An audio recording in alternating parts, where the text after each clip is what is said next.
Welcome to Gunslinger's Life. Good morning sa inyo mga tol. Morning ngayon, di ko alam kung kailan ko mapapost, pero morning ngayon, 9:41 a.m. September September the 5th. Ayan, so balik ngayon tayo sa pag-share sa inyo ng build ng ating gunslinger. Medyo yung first two videos ko, hindi pa ako nag-deep dive. Pero ngayon, medyo magta-touch tayo ng onte ng mga nalaman ko since nag-level 6 na ako ng pagiging gunslinger. Ayan, so let's start. And just to give you an update, level 60 na tayo. Umalis ako sa guild ko, which is, ano ba yung guild ko before? Shoutout muna sa dati kong guild. Ayan, hold on. Ayan, dati kong guild, yung inalisan ko is yung Forsaken. Shoutout sa inyo guys for allowing me to join ng short period. Kaso nga lang, hindi na ako makapag-KVM, hindi na ako makapag-GVG because of time, busy tayo. Tapos yung Avalanche, tol, may mga tropa tayo dyan from Komodo, nagaling din ng Parak. Shoutout sa inyo mga tol. Si Winter, GL ng Avalanche. So, nakasama ko to personal. Medyo nagkaroon pa kami ng beef nito sa Komodo if naalala niya. Pero all goods na kami ngayon. Tropa na tropa. So, shoutout sa dalawang PH guild na to. Hopefully, mga tol, work together para ma-dominate yung server na to. So, yan. Going back to our gunslinger build. Sa gunslinger, just to share if magbabala kayong mag-gunslinger, sa next server or gusto nyo itry ngayon sa bagong server na to, which is yung Gunslinger. Ano bang server natin? Ang server name natin is server name, other info. Nasa Gunslinger's Revenge. So kung magsa-start kayo sa Gunslinger's Revenge or gusto nyo mag-start next bagong server na magbubukas, merong two builds ang Gunslinger. Pure Dex and Pure Luck. Tol, ano bang difference nun dalawa? I'll explain it the way ko naintindihan yung build. First, ang build na iraroute ko is Luck or Critical build ang pupuntahan kong route. And then, ang i-explain ko naman is ano naman yung meron sa Dex build based from sa naintindihan ko or based from sa experience ko as a gunslinger for the past levels 1 to level 60. Ayan, so ang Dex build is technically, same ng ibang class. Ang Dex build is magpapababa ng casting time mo sa mga skills mo. So, pero hindi ibig sabihin no na magiging skill type ka na fully.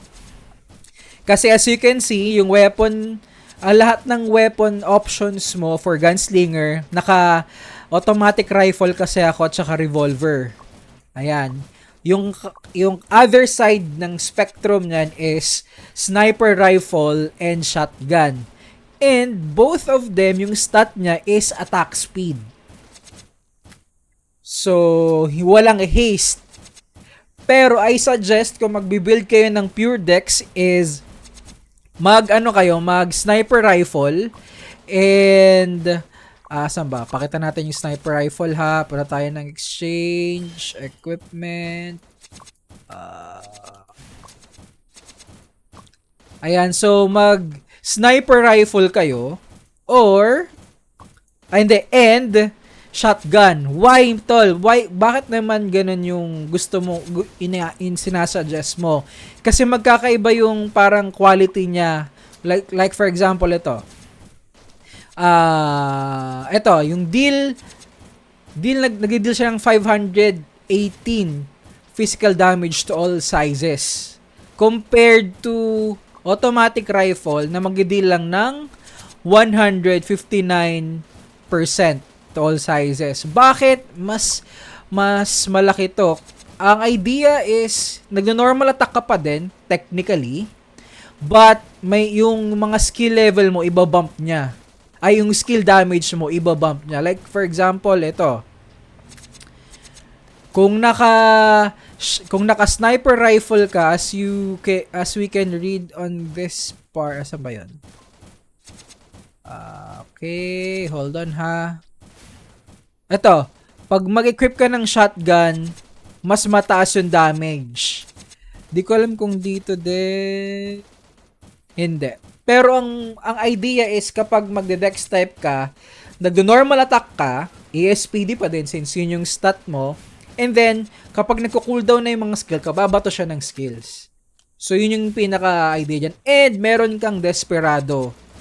If may yung mga OG Ragnarok players dyan from old pa, PRO pa, maganda tong Desperado skill na masaya tong gamitin sa PRO.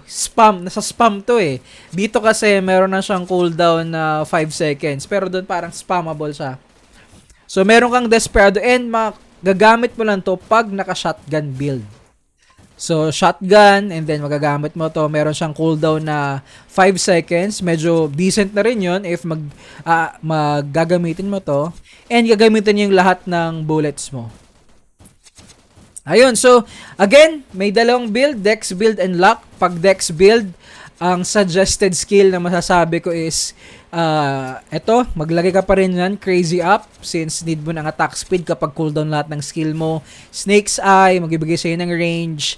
Concentration Realm, magbibigay sa'yo ng damage, additional damage output kapag nagsastuck yan, kapag nakatayo ka sa buff na to. Like, asan ba yun? Patula akong ganyan. Cooldown siya. Gumagalaw kasi ako. Okay, gumagalaw. Ba't ako pupunta sa ibang lugar?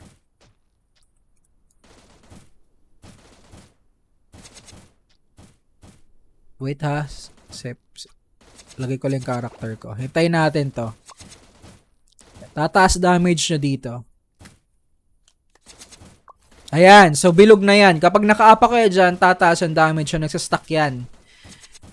And then, kung, ito to dinidiscuss ko if dex type kayo. Kung lalagay nyo yan, lagyan nyo rin tong piercing shot. Ito yung skill to na isang linear tatamaan niya. So, AoE siya. Isang line nga lang, di siya bilog. So, pwede nyo lagyan yan, and then pwede nyo lagyan tong dust. Since mas mataas yung damage nyo kapag naka-sniper rifle. Pag naka-shotgun, mas mataas ang damage. AoE skill yan.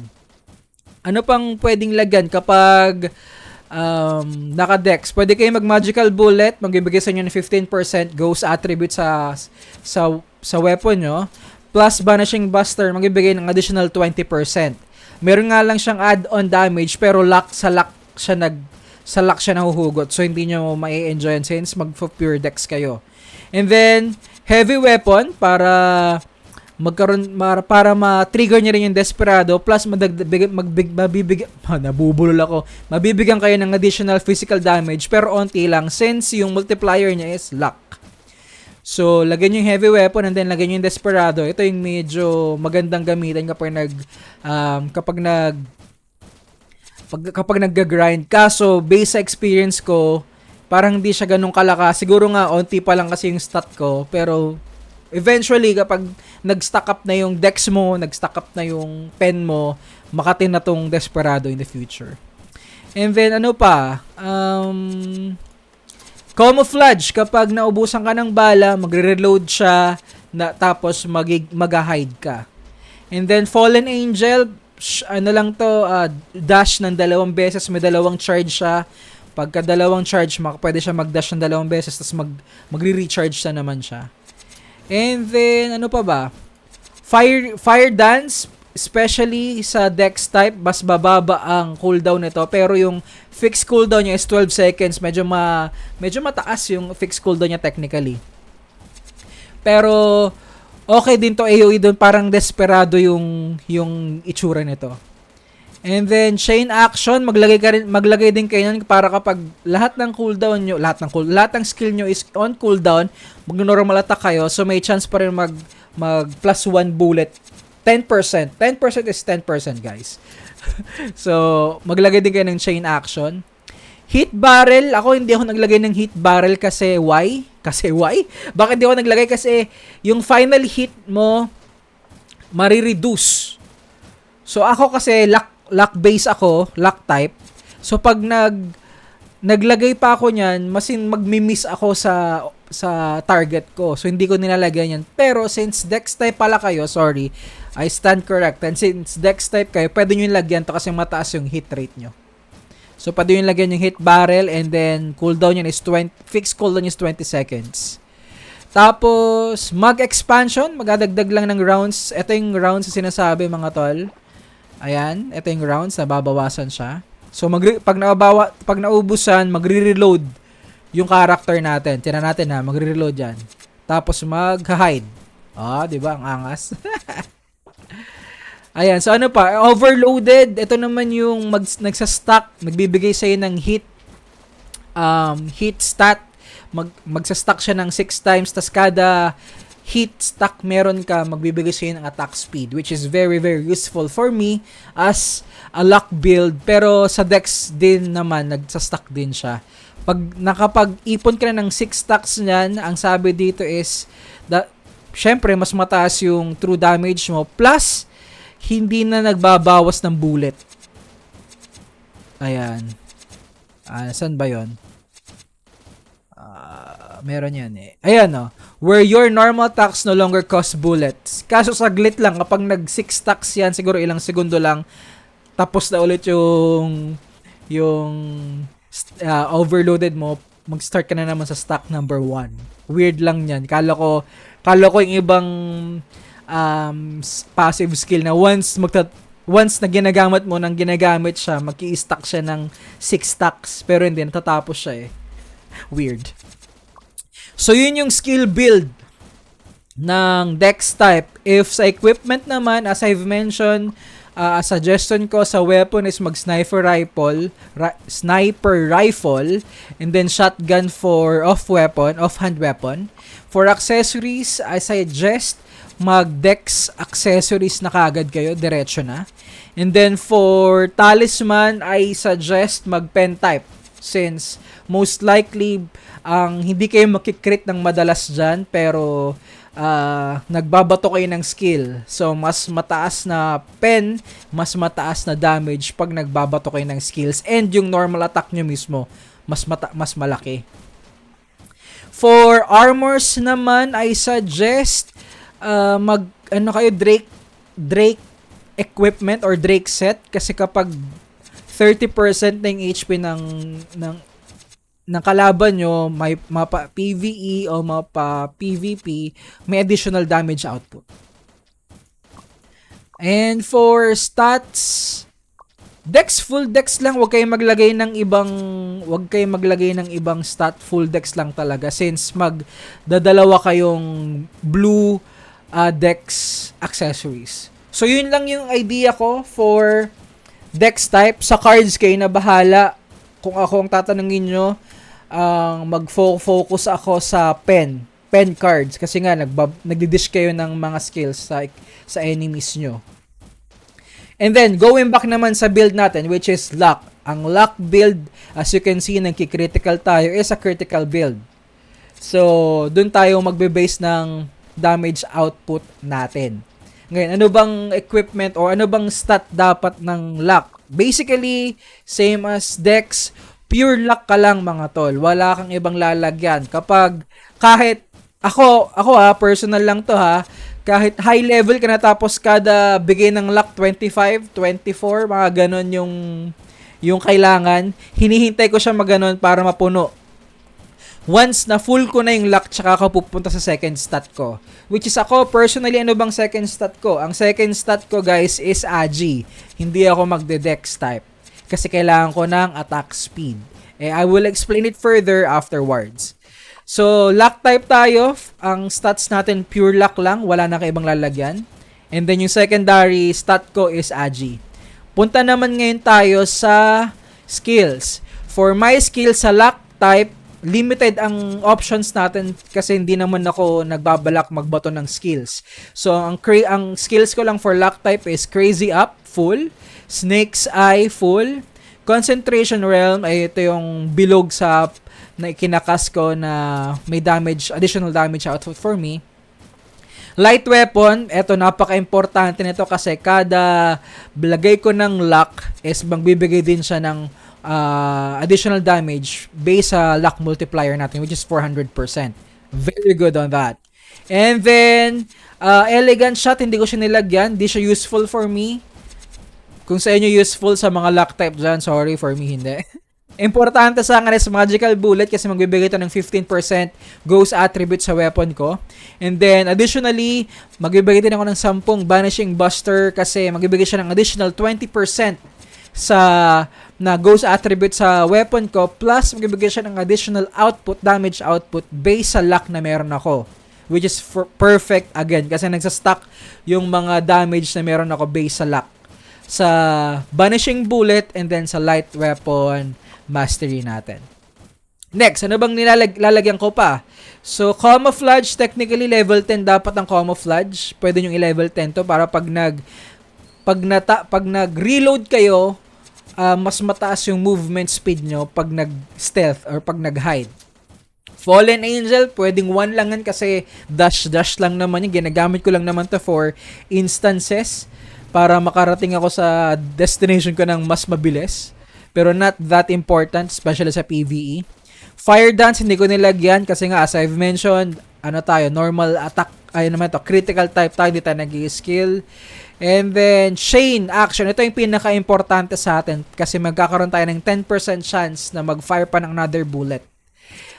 Which will also have additional damage based na naman sa luck stat. Which is yun yung route natin. So, kaya tayo nagbabump up ng luck natin. And then, hit barrel, hindi ko nilagay yung hit barrel ko for now. Actually, hindi ko siya lalagyan.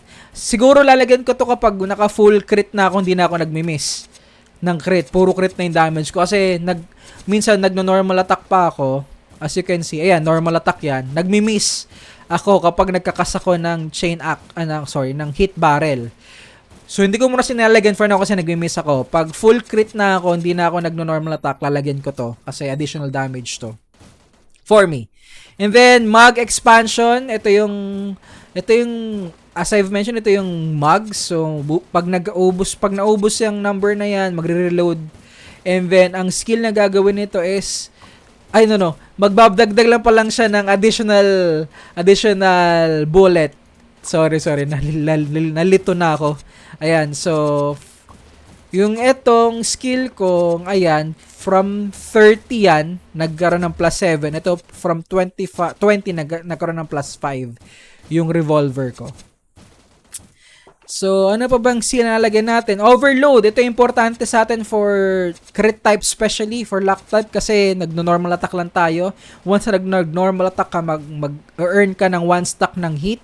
Ano bang binibigay ng hit? Nagbibigay ang hit ng attack speed and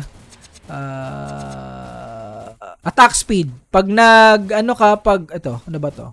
Every 12 points, 63 damage. So magdadagdag siya ng additional damage output na naman sa luck stats natin. So ang daming damage na binabump sa kakapataas natin ng luck. So, itong hit na to, pag nakapag 6 times ka na magka-stack ng hit, ang sabi dito is hindi ka na babawas sa bullet mo. So, free na yung bullet. Pero may catch dyan kasi pag 6 stacks na yan, sobrang saglit lang, mawawala na yung stack. Unlike sa mga ibang skill na kapag na-reach mo na yung max stack, kapag natitrigger mo pa rin siya, magsistation ng 6. Ito hindi. Pag naabot nyo na yung maximum niya, 6, a couple of seconds, mawawala na siya, start ka na naman sa stack number 1. So, yun yung build ko. As you can see, nilagyan ko lang yung Gatling Fever tsaka round trip because nagtetest ako and hindi siya useful lalo na sa lalo na sa AFK kasi hindi ito nalalagay sa auto. Guys, hindi ang mechanics kasi niyan, pag kinlik mo to is magbubuo siya ng Gatling gun. Pag nabuo niya na yung Gatling gun, nakatayo lang yung Gatling gun sa tabi mo, tapos kailangan mo pang i-click na mag-mount doon. So, hindi yun magagawa ng AFK kasi yung AFK, di naman yung ganun yung mechanics ng AFK. Talagang mag-auto-attack ka lang, yun yung AFK. So, hindi to. Tinry ko lang, pero hindi siya useful. So, pag nag-reset ako ng skill, mawawala yan. Ayan, so ayun yung skill build ko. And then ano naman ang equipment build mo, tol? Ang equipment build ko is, again, for Luck and ASPD type, mag-ano tayo, automatic rifle, plus revolver. And then sa talisman ko na gusto ko kasi mag-bump ng madaming luck as much as I can. So mag-ano tayo, Veterans Analysis Manual, which is magbibigay ng luck plus agi for me. And then for my accessories, meron tayong dalawang luck accessories. And then for our armors, meron tayong Drake armor na kapag bumaba ng 30% ang HP ng kalaban natin, mas magbabump yung damage natin. So, ayan yung equipment build natin. Sa upgrade, weapon, 100, sa talisman, 15. Sa accessories, 25 each. And then for my armors, medyo ito, nade-delay ako. 45 sa shoes, muffler, 30, 12 sa armor. And then sa refinement, lahat sila plus 4. Madami kasing event in the past, so medyo napaganda yung refine din natin, hindi tayo na-failan. So nakapagpa plus 4 tayo. Ayan yung sa equipment ko. Ano pa? Card. Ano bang card plan ko, mga tol? Ito ang card plan ko. So for weapon, need ko kasi ng attack speed. On my own opinion, para mag-trigger ng times 2 yung bullet ko, yung may 10% akong skill na chance na mag times 2 yung bullet ko, need ko ng mas madaming chance. So, attack speed, gusto kong i-max yung attack speed ko. So, for my weapon, maglalagay ako ng 3 wolf card, which is 120% na kagad yan. 135, medyo cheap siya, so kayang-kayang ipunin. And then, for my headgear, mahal to guys, mahal, pero ito yung goal natin, 3 ganito, mobster card. And then for my accessories, maggagamit tayo or bibili tayo or maghahunt tayo ng Bloody Knight card pag nandun na tayo sa lugar na yan. Ano ba tong druid? So eventually syempre pag tumaas na yung level ko, mas mataas na rin yung stat ko, baka kaya ko nang bitawan yung wolf card. Sorry. So, maglalagay naman ako ng Evil Druid card for my crit damage. So, yun lang yung card plan ko. For pet, ano bang magandang pet tol for Gunslinger? For Dex type, go with Poring. For me, sige, bota tayo sa pet. Sa ba yung pet? Eto. For pet, if F2P, pwede kayo mag-Poring. If hindi kayo F2P, either mag Baby Desert kayo since may haste yan and pen, or mag Roda Frog kasi may pen siya. Kung di nyo need ng haste, meron siyang HP. Kapag luck type naman, if F2P kayo, technically kahit hindi F2P, go with Yo-Yo Pet. Kasi meron tong attack speed, meron tong crit damage bonus, tsaka crit final physical bonus damage. Attack speed din. Pero ako, naka-pouring ko kasi undecided pa ako before kung magde-dex ba ako or maglalak. Pero ngayon, purely maglalak na ako. So, after kong makompleto yung wolf card sa weapon, igogol ko ng ipunin yung Yo-Yo Pet. Mas madaling kumuha ng pet ngayon, sabi nila. May parang every bato mo, makakakuha ka na ng pet. Unlike before na pahirapan talaga. So, mahal kasi yung pang-tame ng Yo-Yo, parang 30k crystals each. 6 yung need mo para makapag-cash. 3, 6, 9, 12, 15. So, need mo ng 180k crystals. Kung yun mag-fail, ang sakat sa ulo nun. Pero base experience ko, parang makakakuha ka naman, pero low grade nga lang siya. Hindi siya yung mataas na grade. Chance yung makakuha ng mataas na grade na pet. So, yun yung pet ko for my shadow equipment. My shadow equipment, level 2 yung shadow natin. Hindi ko to pina-priority masyado. Nilagyan ko lang dito is magical bullet. And then for my inscription, pinalevel ko na lahat. And then for my pioneer, pinalevel ko na lahat din ng stat na meron dyan. Ang importanteng stat for me dito is attack speed, crit damage, Actually, lahat for me. Need ko yan para, need ko lahat yan para ma-bump yung damage ko. And, for my guild blessing. Sa guild blessing, effective din to, lalo na sa mga nakasali dyan sa mga guild. Kasi ako, hindi ako nakasali sa competitive guild. Ang lagyan natin is crit and flee. Crit and hit. Ayan, ang lagyan natin para sure makakatama tayo. Ayun yung prio natin. Sabi ko kanina is, okay to sa mga may mga competitive guild kasi guys, wala ako sa competitive guild. As you can see, gumawa ako ng sarili kong guild, Armada Esports. Ayan. So, wala akong member. Pumunta lang ako dyan. Umalis ako sa dati kong guild. Kasi hindi ako nakapag-KVM at GVG, nakakahiya. Kinukuha ko yung slot na baka pwede silang may makuhang ibang member to help them. So, sa mga merong ano dyan, mga ano yun? Account dyan na pinangraran nyo lang ng nakalimutan ko na yung ano ba yun? NR. Nakalimutan ko na mag-rocks. Yung mga alt account nyo dyan na pinang-NR nyo lang, baka pwede nyong isali sa Armada Esports. Mag-donate lang kayo dyan para mag-level 2 kasi parang gusto kong mag-upload ng Armada logo natin dito eh. Kaso ako lang yung nagdo-donate. So, need ko pa ng, alam pa yung need ko. Ano nakikita yun? Di ko alam kung sa may kita. Ito. So, meron akong 22,000. Kailangan ko na lang ng 110. Malayo-layo pa, tol. So, kung may mga alt characters kayo dyan, pwede yun namang isali dito. Pa-donate lang, tol. Kung pwede lang. Para mag-level to yung guild ko. So, yun yung build ko for my gunslinger. Again, attack speed type ang goal ko, mapabilis yung attack speed para yung chance ko mag-double bullet mas madami din. And eventually, pag tumaas yung luck ko, mas mataas yung rate na mag-critical, and based sa mga skillset na nasabi ko kay Gunslinger, ang dami kong damage multiplier based from my luck stats. So, yun yung update natin for my Gunslinger.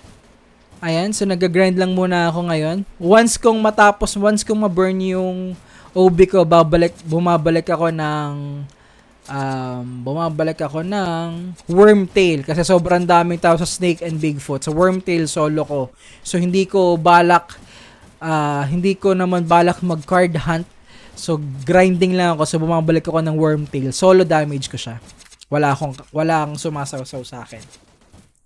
So, yun yung update natin for our Gunslinger. I hope na nakatulong tayo sa mga nalilito at gusto mag-start mag-Gunslinger. If meron kayong gustong malaman for Gunslinger, anything, you can comment on this YouTube post below. Marunong na tayo mga ganun. You can comment on our post, comment below para mapag-aralan ko and ma-share ko sa inyo kung ano ba yung sagot dun sa question and if hindi ko pa alam. So for now, thank you so much for watching and see you on my next one. Salute sa inyong lahat. Bye!